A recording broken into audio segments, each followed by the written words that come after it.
Hello students, हम last video में भी हमने ऑपरेशन और ऑन रियल नंबर्स की बात की थी और मैंने आपको वहां पे क्या बताया था कि अगर दो रैशनल नंबर्स हैं उन पे हम कोई ऑपरेशन लगा रहे हैं, चाहे वो सब्ट्रैक्शन का हो, एडिशन का हो, मल्टीप्लिकेशन का हो या फिर डिवीजन का हो। बट डिवीजन में इतना याद रखना है, जो बाद वाला नंबर है वो जीरो, मतलब जो डिनोमिनेटर है वो मतलब डिवाइडेड बाय जीरो नहीं होना चाहिए। ये वाला जो नंबर है सेकंड नंबर, ये जीरो नहीं होना चाहिए। ठीक है, जीरो नहीं होना चाहिए, नॉन जीरो से डिवाइड करना है। तो ये सब का जो रिजल्ट आएगा वो क्या आ रहा है, एक रैशनल नंबर ही आ रहा है। रैशनल को जब रैशनल से डील कर रहे हैं तो रैशनल ही रह रहा है, राइट। बस एक डिवीजन में क्या कैच है कि नॉन जीरो से डिवीजन होना चाहिए, अदरवाइज रैशनल को रैशनल से डील कर रहे हैं तो हमेशा रैशनल ही रह रहा है। सिमिलरली अगर रैशनल को इररैशनल से डील कर रहे हैं, रैशनल को जब इररैशनल से डील कर रहे हैं, चाहे हम उसमें कोई भी ऑपरेशन लगाएं, चाहे हम एडिशन का ऑपरेशन लगाएं, चाहे सब्ट्रैक्शन का ऑपरेशन लगाएं, चाहे हम मल्टीप्लिकेशन का ऑपरेशन लगाएं, चाहे हम डिवीजन का ऑपरेशन लगाएं, तो हम देख रहे हैं कि रिजल्टेंट क्या आ रहा है, हमेशा इररैशनल ही आ रहा है। लेकिन जब हम दो इररैशनल की बात कर रहे हैं, जब हम दोनों इररैशनल की बात कर रहे हैं, तो हम देख रहे हैं, हम चाहे एडिशन का ऑपरेशन लगाएं, चाहे सब्ट्रैक्शन का है, चाहे मल्टीप्लिकेशन का है, डिवीजन का, तो जो रिजल्टेंट है ना वो कुछ भी हो सकता है। दोनों इररैशनल है ना भाई, हमें नहीं पता इररैशनल कैसे बिहेव करेंगे। तो दोनों में जो दोनों इररैशनल है तो जो रिजल्टेंट जो आएगा वो रैशनल भी हो सकता है और इररैशनल भी हो सकता है। ये हमने देख लिया था, जैसे कि दो हमने इररैशनल लिए, एक √2 ले लिया मान लो और एक -√2 ले लिया और उनको ऐड कर दिया, तो ये तो जीरो आएगा। √2 प्लस -√2 जीरो आएगा, जीरो तो रैशनल है ना। √2 को √2 से ही डिवाइड कर दिया, 1 आएगा, वो क्या है, एक रैशनल नंबर है। ठीक है, √2 माइनस या √3 माइनस दूसरा नंबर भी √3 ले लिया तो जीरो आ रहा है, वो भी क्या है, रैशनल है, जीरो तो रैशनल है। तो या फिर अगर मैं √3 माइनस √5 कर दूं या √5 माइनस √3 कर दूं तो ये इररैशनल है। कभी रैशनल आ रहा है, कभी इररैशनल आ रहा है। तो जब दोनों इररैशनल है तो रिजल्टेंट जो है, जब दोनों इररैशनल है तो याद रखना है, याद कैसे रखना है, दोनों इररैशनल है ना, दोनों लॉजिकल नहीं है। तो कभी कुछ कभी कुछ, कभी कुछ कभी कुछ, तो कभी रैशनल कभी इररैशनल, कुछ भी आ सकता है। ओके, तो ये हमें ऑपरेशंस की बात हमने कर ली थी। फिर हमने कुछ एग्जांपल भी किए थे जिसमें हमने 6√5 को मल्टीप्लाई किया था 2√5 से, ये सब हमने देख लिया था। अब हम एक एग्जांपल देखते हैं पहले तो, और उसके बाद हम आगे चलेंगे। तो सबसे पहले एग्जांपल नंबर 14 में उन्होंने बोला है कि डिवाइड करना है। क्या डिवाइड करना है, 8√15 को 2√3 से डिवाइड करना है। 8√15 को 2√3 से डिवाइड करना है। मैंने आपको एक दो बार प्रॉपर्टी बताई है कि पहले तो देखो, 8 को 8 लिखा, √15 को अंदर प्राइम फैक्टराइजेशन करेंगे तो 5 × 3 या 3 × 5 आएगा, 2 as it is, √3 as it is. √a(b) को हम √a × √b लिख सकते हैं, या फिर √a × √b को √ab भी लिख सकते हैं। सिमिलरली √a अपॉन √b को हम रूट कॉमन कर देंगे, a/b लिख सकते हैं। ठीक है, तो यहां पे मैं क्या करूंगी, अब ये जो आया √5, रूट के अंदर ×3 है, इनको रूट अलग कर लेते हैं, √5 × √3। क्यों, क्योंकि √ab is equal to √a × √b। Reason bracket में दोगे जब आपने इसको अलग किया, क्यों किया, because √ab is equal to √a × √b, और नीचे का डिनोमिनेटर एज इट इज, नीचे का डिनोमिनेटर एज इट इज। अब हमारे पास क्या आ गया, हमारे पास आ गया 8√5 × √3 whole upon 2√3। Just like normal division, √3 से √3 कट गया, 2 × 1 = 2, 2 × 4 = 8। तो हमारे पास आंसर क्या बचा, 4 और एक √5, 4 × √5 4√5। ये 8 जो था 8√5 था, ये कट गया 2 से, 2 4 = 8, तो हमारे पास क्या बच गया, 2√5। 8√15 था, √15 को हमने √5 × √3 लिखा, नीचे हमारे पास था 2√3, इस 2 4 = 8, तो ये कट गया, √3 से √3 ये कट गया, तो क्या बचा, 4√5। 4√5 ये हमारा आंसर आ जाएगा, ये हमारा क्या आ जाएगा, आंसर आ जाएगा। तो ये बहुत इजी क्वेश्चन है, ये बहुत ही ज्यादा इजी क्वेश्चन है। अब जो हम √x की देखो ज्योमेट्रिकल रिप्रेजेंटेशन रूट एक्स की ज्योमेट्रिकल रिप्रेजेंटेशन में आपको पहले मैंने √2 √3 √5 का थोड़ा सा बता दिया आपको हल्का सा, ठीक है। अभी न्यू बुक्स आ जाने देते हैं, और अगर उसमें रूट एक्स कैसे नंबर लाइन पे रिप्रेजेंट करना है, बहुत अच्छी इसकी एक एक कैसे डिराइव किया है कि किस तरह से नंबर लाइन पे रूट एक्स बनाना है, तो उसका एक हम अगर बुक में होगा, न्यू बुक में, क्योंकि न्यू बुक में एक्सपेक्टेड नहीं है कि ये चीज होगी, तो अगर होगा तो हम ये इसको रूट एक्स कैसे नंबर लाइन पे रूट मान लो रूट 3.5 को आपको रिप्रेजेंट करना है नंबर लाइन पे, रूट 2.5 को करना है, तो कैसे करेंगे, उसका एक मेथड है। तो अगर आएगा न्यू बुक में, टेक्स्ट बुक में, तभी हम करेंगे, नहीं तो हम इसको अभी के लिए छोड़ देते हैं। लेकिन अब जब तक न्यू बुक्स नहीं आ रही तब तक हम आगे तो करते जाएंगे, क्योंकि बेसिक्स तो मोर और लेस वही है। ध्यान से देखो, हम अभी तक हमने सब रियल नंबर्स पढ़े हैं। रियल नंबर्स में अभी तक हमने क्या पढ़ा है? रियल नंबर्स में रैशनल भी आते हैं और इरेशनल भी आते हैं। ये बहुत बार, कम से कम अभी तक 100 टाइम्स हम ये बात को रिपीट कर चुके हैं कि रियल नंबर्स में रैशनल इरेशनल दोनों आते हैं। रैशनल कौन से? जो p बाय क्यू की फॉर्म में होते हैं, जहां p एंड q इंटीजर है, q not equal to 0। Irrational जैसे √2 √3, बट √4 नहीं है। √4 तो रैशनल है क्योंकि √4 इज 2 या -2। तो ये सारी बातें हम जो है अभी तक कर चुके हैं। अब उसी के देखो, हर चीज का हम एक्सटेंशन ही कर रहे हैं। जो अभी तक हमने सीखा होता है उसी का फिर आगे आगे एक्सटेंशन करते हैं कि उसकी एप्लीकेशंस कैसे हैं। तो अभी देखो, अभी हमने देख लिया कि रियल नंबर्स में रैशनल कैसे होते हैं और इरेशनल कैसे होते हैं। देखो, अगर मैं कुछ चीजों को, अभी मैंने आपको एक चीज बताई थी अभी, अब जो आपको हमेशा याद रखनी है, जो काम भी आएंगे आपके, वो क्या है? सबसे पहले इट इज हैंग्ड,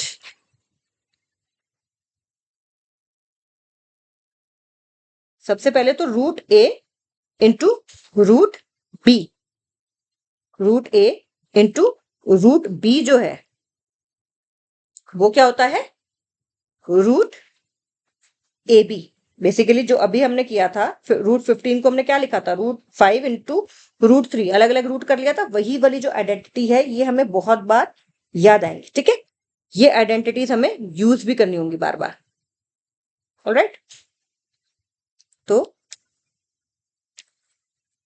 √ab को हम लिख सकते हैं √a इंटू √b। ये हमें बार बार ये वाली आइडेंटिटी यूज में आएगी।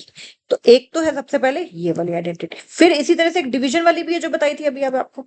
√a/b को भी हम रूट अलग अलग कर सकते हैं, और ये दोनों तरफ से ट्रू है। हम राइट हैंड साइड अगर हमें दे रखा है, मान लो मुझे दे रखा है, मान लो मुझे दे रखा है आपने कि, जैसे सेकंड वाले में बताऊं मैं आपको, मान लो दे रखा है √200 या फिर √20 √50 अपॉन अलग से √2 ऐसे दे रखा है। मान लो √50 अपॉन √2, तो मैं इसको कैसे लिख सकती हूँ? कॉमन रूट लगा के √50 अपॉन 2, ये 25 से कट जाएगा, तो मैं बता दूंगी कि +-5 है। सिंपली +5 समझो अभी आप, ठीक है, कि √25 तो क्या होता है? 5 होता है। तो ये सारी आइडेंटिटीज जो है हमें बहुत सारे क्वेश्चंस को सॉल्व करने में हेल्प करेंगी। ये आइडेंटिटीज हमें बहुत सारे क्वेश्चंस को सॉल्व करने में हेल्प करेंगी। बहुत जनरल बातें हैं, ठीक है। अब सिमिलरली आपने बहुत बार पिछली क्लासेस में एक आइडेंटिटी की है, जो अभी मैं आपको यहाँ पर लिखने जा रही हूँ, ये कि यानी कि आप कैसे करते थे? x plus y into x minus y is equal to x² minus y²। यही करते थे ना? कैसे कैसे करते थे? x plus y into x minus y equal to x² minus y²। तो यहाँ पे, और वो आया कैसे था? x plus y into x minus y, वो जो x plus y into x minus y आया था, वो आया कैसे था? वो सिंपली मल्टीप्लाई करके तो आया था। वो सिंपली मल्टीप्लाई करके ही तो आया था। कैसे? इस x को पहले इस x से किया, फिर इस x को इस y से किया, x² माइनस एक्स वाई, फिर इस y को x से किया तो प्लस एक्स वाई, फिर इस y को माइनस से किया तो माइनस y²। ये दोनों कट गए, तभी तो x² माइनस y² आया था। तो सिमिलरली इसमें भी बस हम मल्टीप्लीकेशन कर रहे हैं, तो ये क्या आ जाएगा? इस वाले फॉर्मूले में क्या आ जाएगा? √a का स्क्वायर माइनस √b का स्क्वायर। √a का स्क्वायर तो a होता है, √b का स्क्वायर √b का स्क्वायर b होता है। तो हमारे पास क्या आ गया? a minus b। नहीं भी याद रहे तो भी कोई दिक्कत नहीं, नहीं भी याद रहे तो भी कोई बात नहीं, सिंपली मल्टीप्लाई कर लेंगे। सिंपली हम क्या करेंगे? हम मल्टीप्लाई कर लेंगे, है ना? तो ये जो तीसरी आइडेंटिटी अगर हमें ना भी याद रहे, मान लो किसी भी कारणवश, तो हम सिंपली मल्टीप्लाई कर लेंगे। ओके,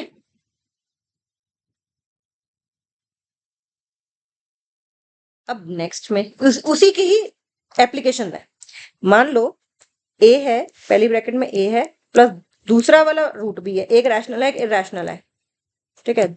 एक ब्रैकेट में ए माइनस रूट भी है, तो इसमें भी तो वही फॉर्मूला लग रहा है, एक में प्लस है ब्रैकेट में, एक में माइनस है, तो क्या हो जाएगा, पहली टर्म का स्क्वायर माइनस दूसरी टर्म का स्क्वायर, ए का स्क्वायर तो ए स्क्वायर हो जाएगा, रूट बी का स्क्वायर खाली बी हो जाएगा। अभी ऐसे ही मान लो कि सारी टर्म्स अलग है, तो सिंपली क्या करते हैं हम फिर, तो हम सिंपली क्या करते हैं, पहले इसको इससे मल्टीप्लाई करेंगे, फिर इससे करेंगे, सिमिलरली फिर इसको करेंगे, फिर इसको करेंगे, चार टर्म्स आ जाएंगी। Root a into root c हो जाएगा root a c, root a into root d हो जाएगा root a d, root b into root c हो जाएगा root b c, plus root b into root d हो जाएगा रूट बी डी।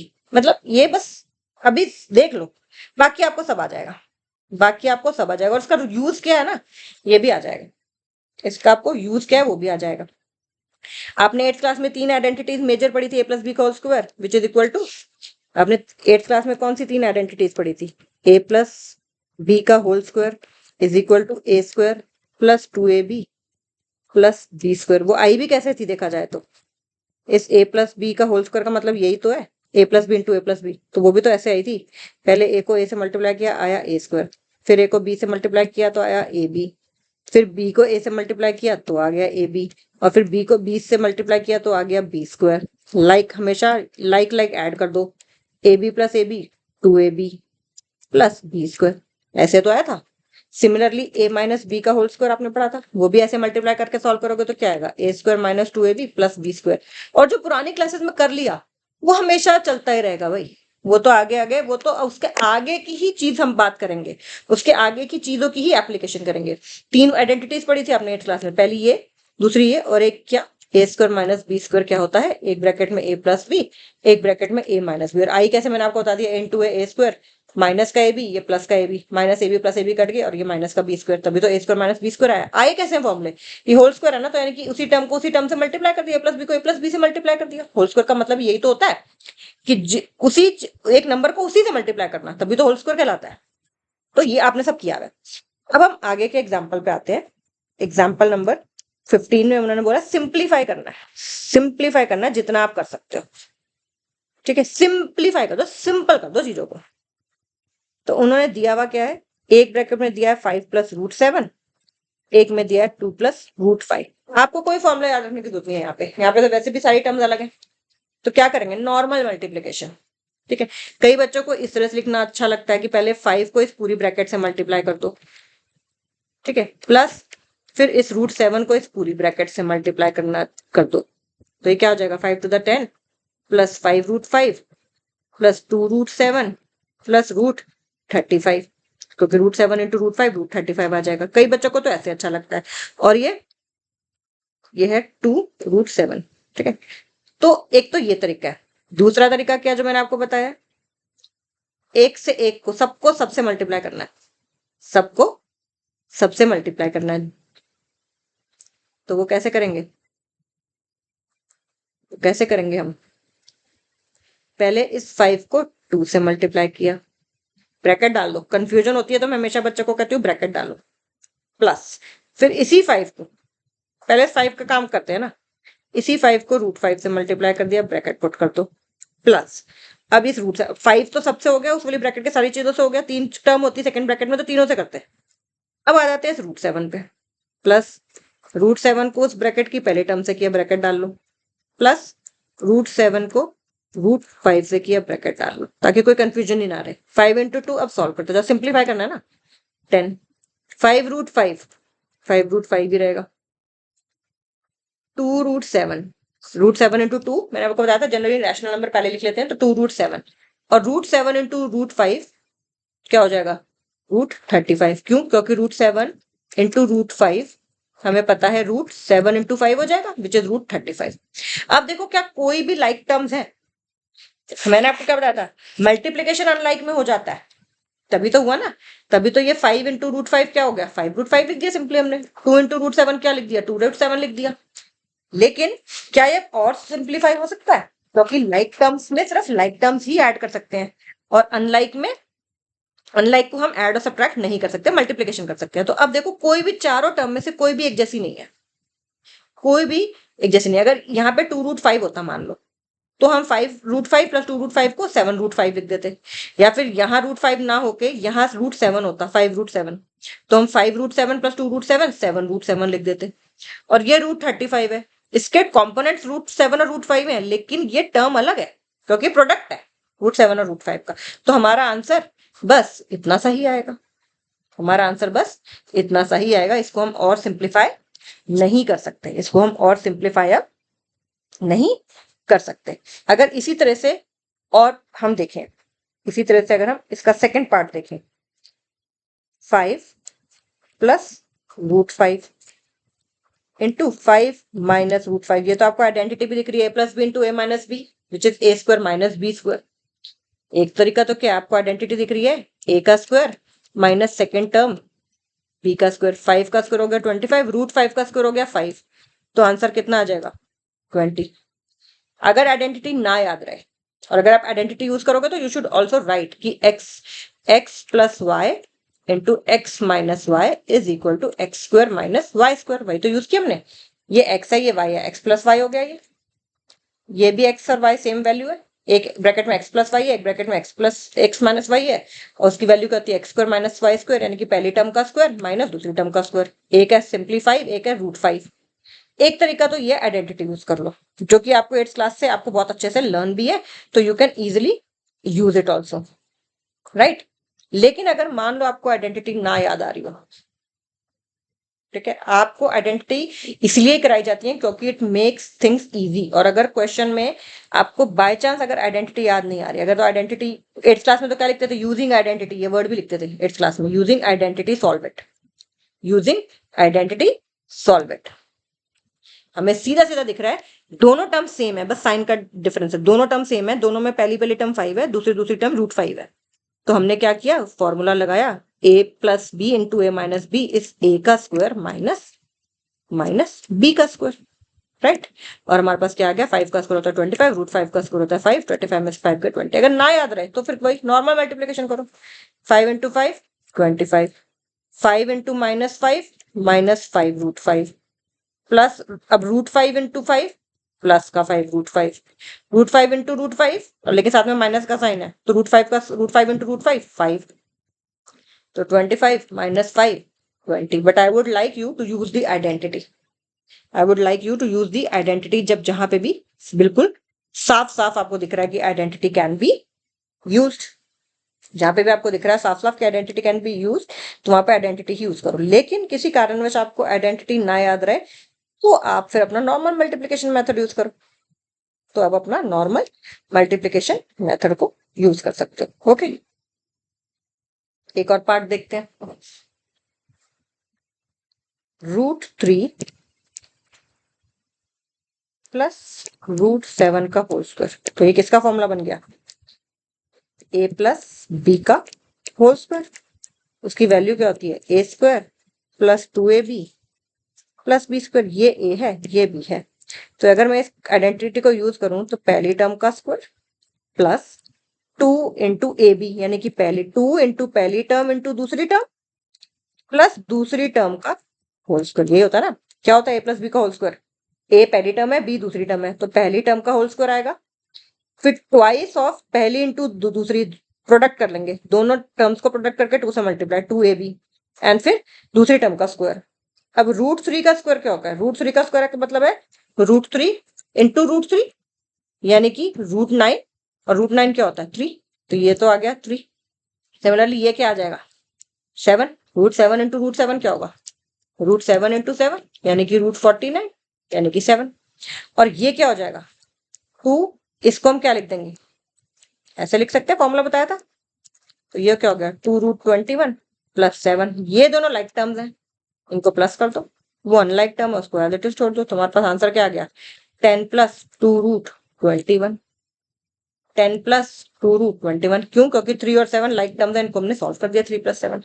इससे ज्यादा अब ये सॉल्व हो नहीं सकता, इससे ज्यादा अब ये सॉल्व हो नहीं सकता। लेकिन अगर आप सिर्फ देख रहे हो और उसको हाथ से नहीं कर रहे हो तो आपको दिक्कत आएगी, क्योंकि जब आप हाथ से करते हो ना जस्ट लाइक कि आपको कोई स्वेटर बुनना सीख रहा है और सिर्फ देख देख के सोच रहा है कि मुझे स्वेटर बुनना आ गया, ठीक है, तो वो नहीं आता। ड्राइविंग आपने देख ली वीडियो, स्विमिंग आपने देख ली वीडियो कि मुझे कैसे स्विमिंग करनी है, और आपने वीडियो देखी और आपने कि हाँ मैंने तो पूरी अच्छे से सारी सारी मैंने कोचिंग ले ली है ऑनलाइन स्विमिंग की, लेकिन जब तक आप पानी में उतरोगे नहीं तब तक आपको एक्चुअल प्रैक्टिकल प्रॉब्लम समझ नहीं आती। सिमिलरली मैथ्स में भी यही है कि जब तक आप प्रैक्टिस नहीं करोगे तब तक आपको चीजें समझ नहीं आएंगी। तो एक और एग्जांपल देखते हैं, √11 माइनस √7, और दूसरे में √11 प्लस √7। साफ साफ दिख रहा है ए सेम है, बी सेम है। फॉर्मूला क्या लग रहा है, a minus b into a plus b, और ये क्या होता है आइडेंटिटी, a² माइनस b²। ये साइड हमें दे रखी है तो हमें ये करना है। कभी कभी क्वेश्चन में 8th क्लास में हम देखते थे ये साइड दे रखी होती थी तो हम ये साइड निकाल लेते थे फैक्टराइज करने में। तो अब हमारे पास क्या आ जाएगा, पहली टर्म का स्क्वायर माइनस दूसरी टर्म का स्क्वायर। √11 का स्क्वायर क्या हो जाएगा, 11, ठीक है। रूट जब होता है कोई और उसका स्क्वायर कर रहे हैं तो बेसिकली रूट से स्क्वायर कट जाता है, क्यों, क्योंकि एक्चुअली में ये रूट का मतलब होता है पावर 1/2 और उस पूरे की पावर 2 है। तो ये भी आपने एक्सपोनेंशियल पावर में पढ़ा था, a/b की पूरे की पावर m हो और पूरे की पावर n हो तो ये प्रोडक्ट हो जाता है। तो उसमें मैं अब जान ही रही आपको करके हम, ये आपको चीजें बेसिक, बहुत ही बेसिक है ये, तो ये आपको आती है। एंड वैसे भी अगर ना भी आए आपको मान लो, तो आप क्या करोगे इसमें, तो आप क्या लिखते हो उसको, √11 का √11 का स्क्वायर का मतलब क्या हो गया, √11 इंटू √11 विच इज दिस, तो वो क्या आ जाएगा 121, तो अल्टीमेटली वो क्या आ जाएगा 11। √7 का स्क्वायर करेंगे तो कितना आ जाएगा 7, और 11 में से 7 जाएगा तो कितना बचेगा 4। तो ये हमारा क्या आ जाएगा, सोल्यूशन आ जाएगा, ये हमारा क्या आ जाएगा, आंसर आ जाएगा, राइट। तो ये तो बड़ी बेसिक है। असली जो बात आएगी ना, वो ये सारी बातें बताई क्यों जा रही है आपको, यू नो, मतलब ऐसा क्यों है कि आपको ये बातें सब बताई जा रही है, क्योंकि ये सब आप पहले कर चुके हो, ये सारी चीजें आप पहले कर चुके हो। एक्चुअली में क्यों कर रहे हैं ये सारी बातें आपको बता रहे हैं, नॉर्मल मल्टीप्लिकेशन क्यों बता रहे हैं, क्योंकि अब वो आपको एक नया कॉन्सेप्ट सिखाना चाहते हैं, वो है रैशनलाइजेशन का। अब एक नया कॉन्सेप्ट सिखाना चाहते हैं वो आपको, जो कि है रैशनलाइजेशन का, कि रैशनलाइज कैसे करना है किसी इरेशनल नंबर के डिनोमिनेटर को। जनरली हम रैशनलाइज करते हैं डिनोमिनेटर को, क्योंकि अगर 1/√2 है तो एक्चुअली में इसकी वैल्यू निकालना बहुत मुश्किल हो जाता है, √2 आएगा आपके पास एक नॉन टर्मिनेटिंग नॉन रिपीटिंग, फिर 1 को उस नॉन रिपीटिंग नॉन टर्मिनेटिंग से डिवाइड करना, आप समझ सकते हो कितना कम्बरसम होगा।